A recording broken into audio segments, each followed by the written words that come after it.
ശ്രദ്ധിച്ച് കേൾക്കണം.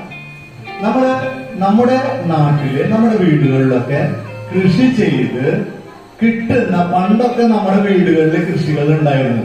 അതിൽ നിന്നും കിട്ടുന്ന പച്ചക്കറികളും പഴവർഗ്ഗങ്ങളൊക്കെ ധാരാളമായി ഉപയോഗിച്ചുകൊണ്ടാണ് നമ്മുടെ വീടുകളിൽ കറികൾ ഒക്കെ വെച്ചിരുന്നത്.